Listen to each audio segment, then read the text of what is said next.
ini sebelum kita masuk materi intinya, bahwa tujuan instruksional umum setelah mengikuti perkuliahan ini harapannya mahasiswa mampu memahami bagaimana caranya menerapkan kelas ibu hamil, ya, dari cara alat-alatnya, persiapannya, materi yang akan disampaikan, apa saja yang bisa dilakukan seorang bidan terhadap kelas ibu hamil, itu yang akan nanti kita pelajari.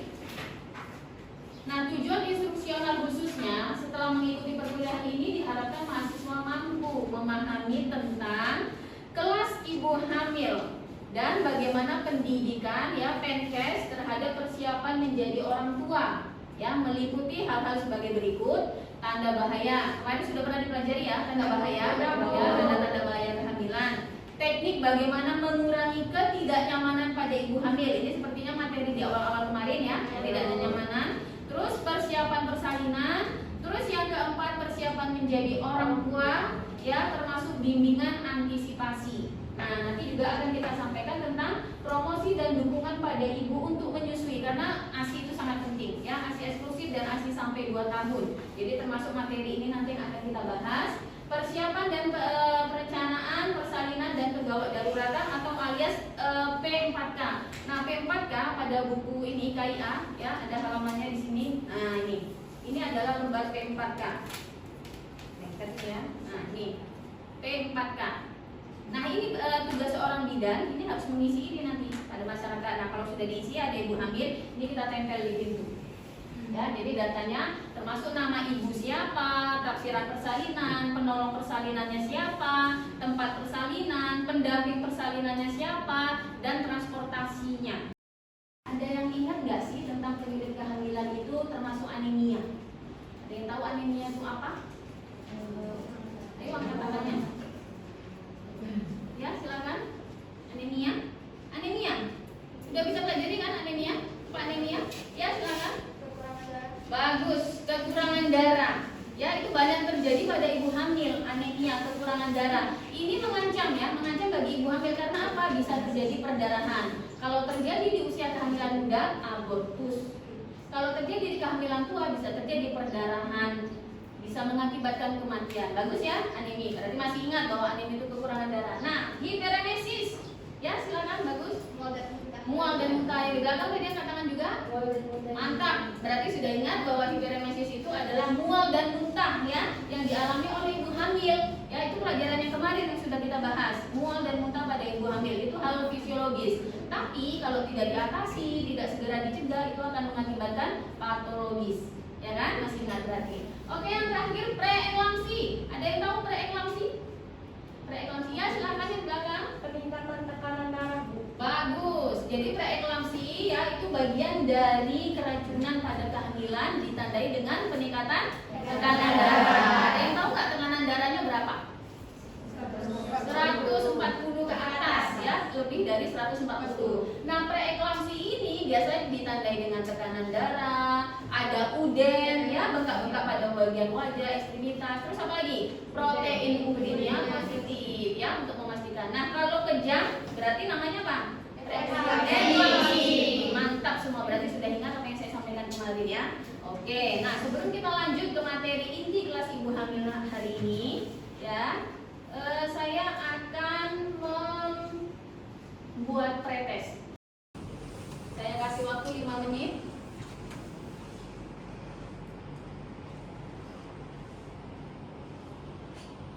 Nah, seperti di slide yang terlihat ini, kelas ibu hamil adalah kelompok belajar, ya, terdiri dari ibu-ibu hamil, umur kehamilannya itu antara 20 minggu sampai dengan 32 minggu, ya, dengan jumlah peserta maksimal 10. Kenapa, Bu, 10? Karena semakin besar kelasnya dia nggak akan maksimal, ya. Nah, di kelas ini ibu hamil itu diharapkan bisa belajar bersama, sharing-sharing, ya kan? Terus diskusi, bisa juga pengalaman-pengalaman. Mungkin ibu yang satu, aku kemarin mual muntah sampai 3 bulan. Oh, aku kemarin sampai cairan warna hijau yang keluar. Oh, aku aman-aman aja. Oh, aku nggak sampai mual muntah. Karena apa? Kemarin aku minum ini itu segala macam. Jadi mereka akan sharing pengalaman-pengalaman yang pernah mereka rasakan. Nah, bagi yang hamil pertama kali, primi gravida, ya, dia akan mendengarkan pengalaman dari senior-seniornya yang sudah ngalamin duluan, gitu. Jadi bisa sharing, andaikan dia kebutuhan ini apa yang harus dilakukan. Ya, itu gunanya kelas ibu hamil. Jadi di sini sebenarnya kalau ibu-ibu hamil yang rajin membaca tanpa mengikuti kelas ibu hamil sudah lengkap di sini. Bahkan sekarang sosial media dari YouTube, WA, Instagram, Telegram atau apapun itu sudah bisa diakses. Bahkan TikTok, banyak TikTok yang digunakan orang untuk penkes ya kan? Promosi kesehatan, pendidikan kesehatan semua ada. Nah, di sini saja sudah sangat lengkap. Namun, kadang ada ibu-ibu yang mungkin tidak sempat membaca atau tidak semangat jika tidak bertemu dengan teman-temannya, maka dibentuklah kelas ibu hamil. Harapannya sewaktu-waktu dia harus datang sesuai jadwal yang sudah ditentukan sehingga bisa bertemu dengan nakes, bertemu dengan ibu-ibu hamil yang lainnya. Ya, kira-kira begitu. Nah, bentuknya adalah tatap muka, bukan melalui daring, ya. Metodenya bisa diskusi dan tukar pengalaman, ya, kira-kira seperti ini. Oke. Nah, apa sih tujuan kelas ibu hamil, ya? Meningkatkan pengetahuan, bisa merubah sikap, merubah perilaku, ya. Berawal dari edukasi, harapannya perilaku dan sikap dari ibu hamil itu juga akan berubah. Harapannya seperti itu. Ya, jadi semua mencakup dari hamil, bersalin, nifas, BBL, KB, semua ada di kelas ibu hamil, ya. Baik, manfaat kelas ibu hamil di sini merupakan sarana mendapatkan teman, ya, bisa tempat bertanya, mampu mempraktekkan ilmu yang disampaikan oleh bidan, termasuk menghadapi persalinan yang aman dan nyaman itu bagaimana. Yang sekarang adalah dukungan bidan dalam pemberian ASI. Nah, ini sangat penting sekali. Mungkin mahasiswa sudah pernah saya sampaikan ya bahwa seorang tenaga kesehatan bisa dituntut pidana kalau mempromosikan susu formula. Ya, itu haram hukumnya bagi seorang bidan. Kenapa? Karena berarti kita memberikan hal yang buruk terhadap bayi ataupun terhadap pasien kita. Jadi bisa didenda 100 jutaan, bisa juga dipenjara 1 atau 2 tahun misalnya, ya. Jangan gara-gara mempromosikan susu formula. Sekarang pasien-pasien kita itu udah sangat pintar loh. Jangan dikira, oh aslinya nggak ada, ini bu, minum susu ini. Kalau pasiennya tidak terima, dia melek teknologi, dia melek hukum, maka dilaporkan kita ke pihak yang berwajib, kita udah kena pidana. Karena apa? Kita sebagai tenaga kesehatan mempromosikan susu formula. Ya, mungkin kalian sudah pernah saya ceritakan juga bahwa bayi yang baru lahir, organ-organ reproduksinya, organ-organ di dalam tubuhnya belum berkembang maksimal. Contohnya, ya, pencernaannya itu masih bolong-bolong, ya, belum sempurna. Otot-ototnya yang menganyam-anyam seperti ini itu belum rapat, belum kuat. Hal ini bisa disembuhkan atau bisa diatasi dengan cara mengkonsumsi ASI. The one and only cuman ASI.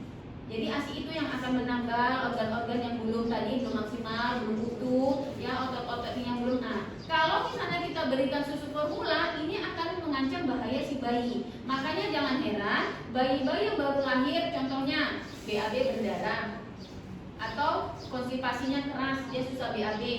Karena apa? Pemberian susu formula. Kalau bayi ASI nggak akan mengalami hal yang seperti ini, ya. Jadi tolong ditanamkan di dalam pikiran kita, aku seorang bidan, seorang nakes, jangan pernah memberikan susu formula. Ya, diingat itu. Ya, bisa diancam pidana.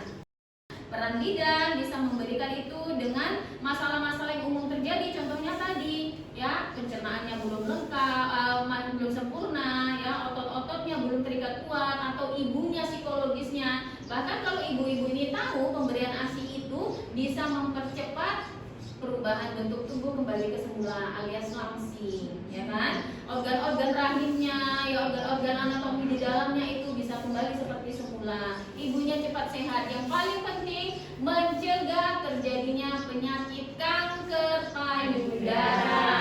Karena semakin disedot ASINya, ya, ductus alveolus ini tadi berkembang memproduksi ASI lagi, jadi hormon di dalam tubuh itu berubah, hormon di dalam payudara itu berubah, sehingga bisa mencegah terjadinya kanker payudara. Ya, peran awal bidan dalam mendukung pemberian ASI adalah meyakinkan bahwa bayi memperoleh makanan yang mencukupi itu dari payudara ibu. Kan ada ibu, aduh nggak cukup bu bidan, ASINya sedikit, ya kan? ASINya nggak banyak bu bidan, saya kasih susu formula. Dari awal seorang bidan harus menekankan bahwa ASI pasti cukup, ya. Maka yakinkan ibu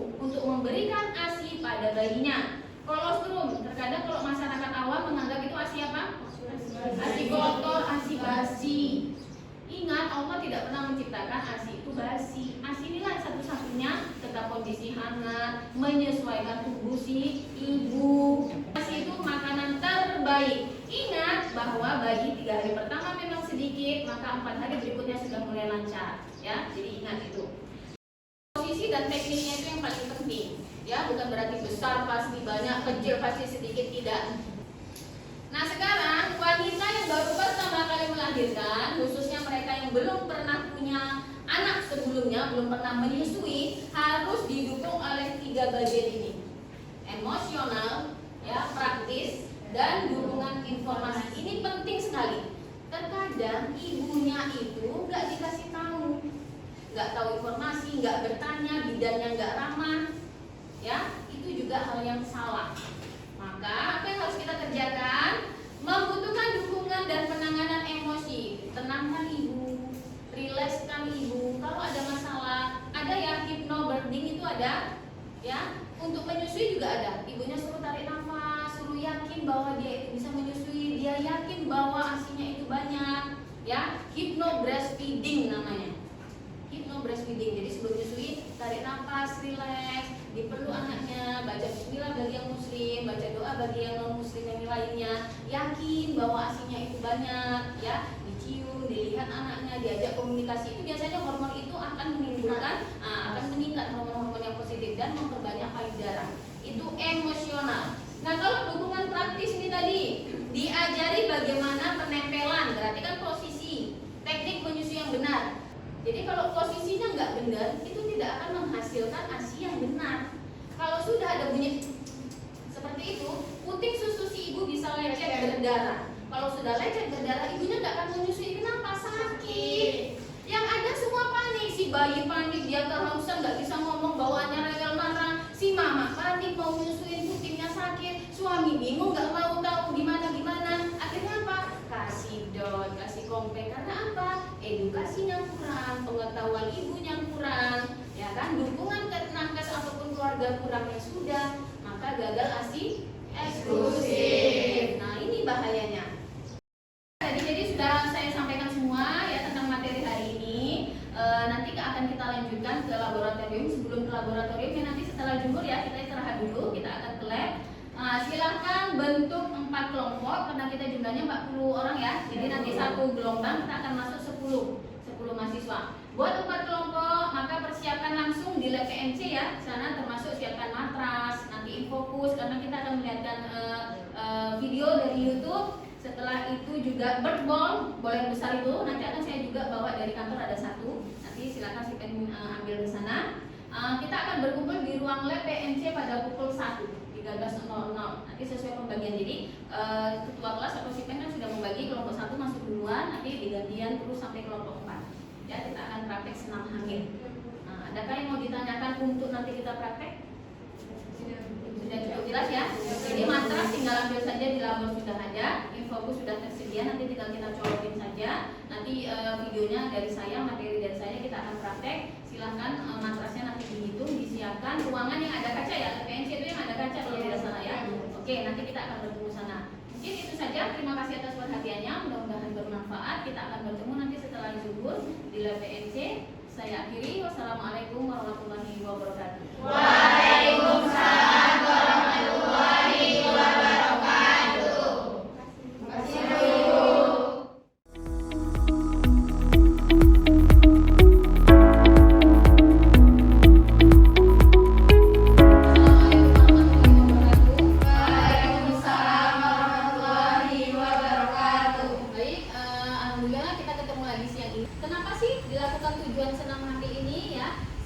Dilakukan untuk mencapai persalinan yang fisiologis. Nah, mempersiapkan mental dan fisik ibu, karena dari senam hamil nanti pasti kita akan terasa bugar. Nah, hal-hal yang harus diperhatikan selama ibu hamil akan memulai senam hamil, salah satunya adalah jenis senam hamil. Ya, senam hamil itu bisa dilakukan dengan senam, dengan yoga, dengan apalagi satu lagi, kira-kira ada yang tahu? Pilates. Ya, jadi ada senam, ada yoga, ada pilates. Nah, baik, kita mulai praktek untuk pelaksanaan senam hamil. Nah, pertama itu kita harus tarik nafas. Oke? Tarik nafas dari hidung, hembuskan dari mulut, relax, terus sampai 10 kali hitungan. Terus 4, 5, 6, 7, 8, 9, 10. Ya, relax ya, tenang. Jadi kita anjurkan kepada ibu hamil, ibu, ayo kita atur nafasnya, persiapan gitu ya. Nah, terus yang kita lakukan langkah kedua, next untuk kakinya ya. Nah, ini bisa kita lihat. Duduk dengan kaki yang lurus, tangannya di belakang. Karena kalau ibu hamil gini itu susah ya, perutnya hamil. Nah, maka duduk santai gini. Yang pertama adalah jari-jari kaki. Jarinya dulu, ibaratnya ini jari kaki ya, digerakkannya seperti ini. Jadi kita rilekskan jarinya, belum tungkai. Masih jari ya, kita hitung 1 sampai 8 atau 10 hitungan. 2, 3, 4, 5, 6, 7, 8 ya. Yang berikutnya, yang ketiga ya, setelah jari, maka tungkainya. Ini misalnya tungkai kaki nih, kita gerakkan 1, 2, 3 ya. Biasanya ibu hamil di pergelangan kakinya itu juga terasa nyeri ataupun capek, pegel ya. Maka dilakukan dengan pergerakan. Yuk, 1, 2, 3, 4, 5, 6, 7, 8, 9, 10. Memulai duduk bersilat lagi ya. Kita katukan nih seperti gambar yang di depan. Boleh disila, boleh dikatukan, tapi biasanya kalau ibu hamil nyamannya dengan disila ya, dengan bersila seperti ini. Nah, tangan kita memegang lutut, dan lutut kita akan menutup dan membuka sebisanya. Nah, susah ya. Ini temannya karena hamilnya udah 9 bulan ya, 8 atau 9 bulan. Jadi kalau perutnya gendut memang ibu hamil akan susah. Jadi maka dilakukan dengan semampunya ya, duduk bersila, letakkan kedua telapak tangan di atas lutut ya, tekan lutut ke bawah dengan perlahan ya. Setelah ditekan seperti ini, nanti naikkan depa, relax, naikkan, tekan lagi, relax ya, tekan lagi, tekannya jangan kuat kali ya, semampunya, senyamannya, relax. Nah, posisi tidur, saya akan mencontohkan posisi tidur. Tolong ambilkan bantalnya satu. Nah, posisi tidur pada ibu hamil tidak sembarangan bisa dilakukan karena sudah tidak nyaman lagi ya. Mungkin temannya bisa dipraktekkan. Silakan baring di sini. Bantal satu lagi ya, minta tolong. Ya, miring ya, ibu hamil ini seolah-olah ibu hamil. Silakan yang satu dilipat. Ya. Nah, seperti ini. Sudah nyaman bu? Ya, jadi kira-kira begini ya. Jadi sebaiknya ini ada pengganjalnya ya. Nah, kalau misalnya ini lebih ditekuk, ininya agak lurus lagi, silahkan mana yang nyaman, gitu ya. Jadi harus ada ganjalnya. Nah, kalau misalnya kita di rumah punya bantal ibu hamil yang panjang, ya bisa dipeluk sekaligus, itu juga lebih bagus. Ya, kira-kira sudah tergambar nih untuk posisi tidur yang nyaman. Oke ya. Ini, ya, tekuk, ini akan kita angkat. Nah, 1, 2, bisa, 1, diangkat. Ya, istirahat, relax. Jangan ditahan ya, diangkat, relax, turunkan. Karena kalau ditahan lama, dia akan sakit. Ya, nggak akan tahan. Yuk kita mulai. 1, relax. 2, relax. 3, relax. Dengan posisi merangkak. Silakan. Merangkak.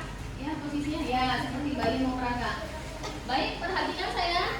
Posisi merangkak, kaki dibuka semampunya, merangkak side. Nah, merangkak ya, posisi dibuka semampunya, senyamannya. Jangan terlalu lebar, jangan terlalu kecil. Merangkak, baik. Nah, pas gini diangkat, lemparkan pantatnya ke belakang. Diangkat sejauhnya semampunya. Nanti saat kepala ke bawah, punggungnya diangkat ke atas. Saat kepala ke bawah, punggungnya diangkat ke atas. Lihat saya, lihat. Ini pas saat ke atas. Nah, ini tengadah ke atas, pantatnya kita seperti lemparkan. Sap. Nah, jadi dia melengkung ke bawah. Ya, benar nih temannya. Ya, melengkung ke bawah. Ya. Saat kita kepala ke bawah, punggungnya kita tarik ke atas. Ya, coba kita mulai. 1, ke bawah. Kalau kepala ke bawah, punggungnya ditarik ke atas. Ini bidan harus tahu, karena bidan yang akan mengajarkan ke ibu hamil. Nanti kalau salah pergerakannya, ibu hamilnya encok. Ya kan, yang ada terkilir. Kepala ke bawah, punggung tarik ke atas, tarik. Nah, 1, Dan relax ke atas. Kalau saya bilang relax, kepala ke atas, ini sejauh-jauhnya lempar ke bawah. 2 ke bawah, iya. 2. Ini kurang ke atas, ini kurang ke atas ya, kepala ke bawah, ini ke atas. Relax. Ya. 3 ke bawah, ini tarik ke atas ya. Relax. Relax. Relax.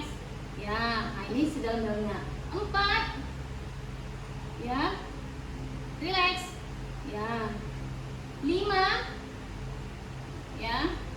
Relax. Ya. 6. Bawah, relax. Nah, ya. Relax. 7. Ya. Kalau pas kepala ke bawah, ini tarik sekuat-kuatnya ke atas. Relax. Ya. 8. Nah, pas kepala ke bawah, punggung di atas ya. Baru relax. Ya. Gimana rasanya? Mantap ya. Ya, jadi seperti itu. Kita mengarahkan ke ibu hamilnya jangan salah.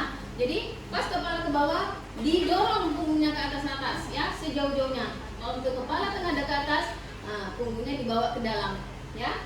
Dan tangannya santai. 1, 2, 3. Kalau udah selesai hitungannya, luruskan yang kanan, ganti. Paham? Ya, silakan berbaring. Baik. Relax, angkat. 2. Relax, angkat. 3. Relax, angkat. 4.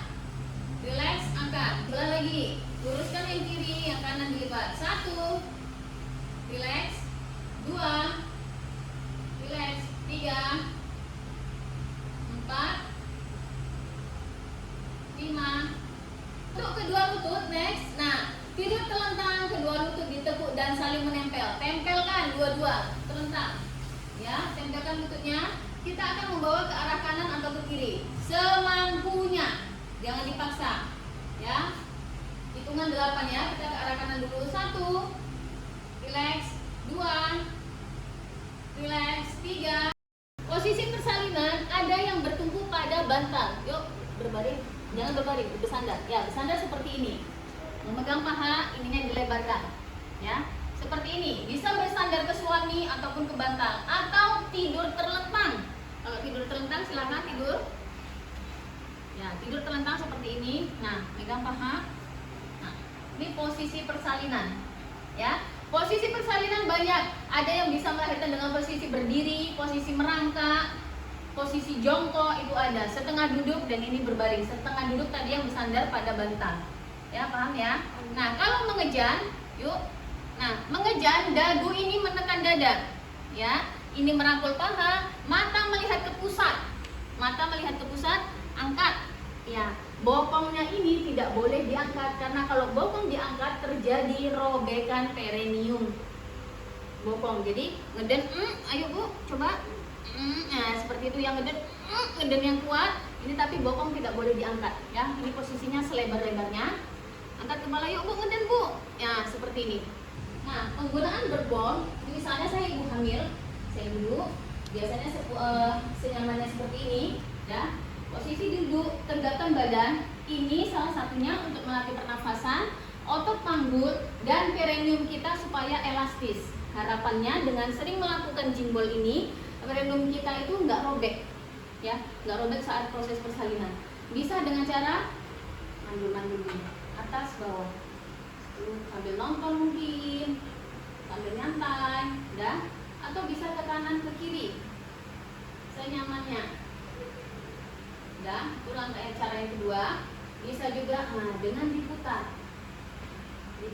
sambil nonton, putar ke kanan, nanti balas, putar ke kiri.